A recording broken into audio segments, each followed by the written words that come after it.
नमस्ते दीदी भैया, देखिए हमारे यूट्यूब चैनल पर जा रहा है बहुत प्यारा सा एक सावन का गीत है। पसंद आएगा तो लाइक शेयर करिएगा, ज़्यादा ज़्यादा शेयर करिएगा, कमेंट बॉक्स में बताइएगा ये सावन का गीत आप लोग को कैसा लग रहा है।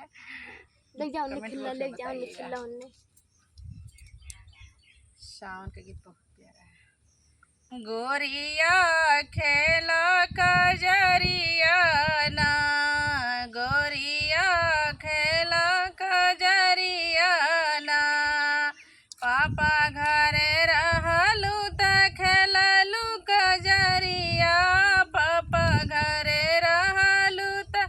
खेललू कजरिया, जब तू ही अबू ससुरवा ना, जब तू ही अबू ससुरवा ना, जब तू ही गोरिया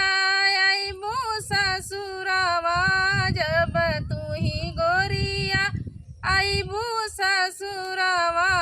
परी जैबू ससुजी के फेरवा ना, परी जैबू ससुजी के बस में ना, कैसे खेलबू कजरिया ना, कैसे खेलबू कजरिया ना,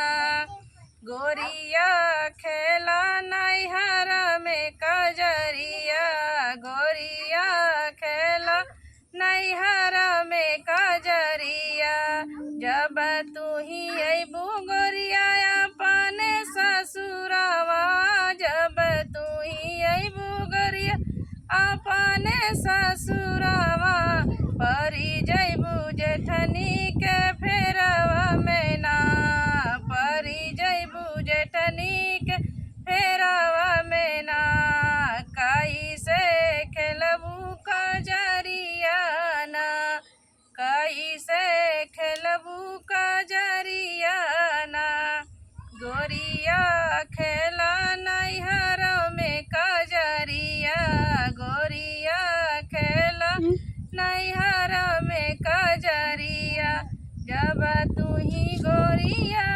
अबू ससुरवा, जब तू ही गोरिया अबू ससुरवा, कैसे खेलबू कजरिया ना, कैसे खेलबू कजरिया ना, परी जैबू गोरिया बहिनी के फेरा में, परी जैबू गोरिया बहिनी के फेरा में, कैसे खेलबू कजरिया ना, कैसे खेल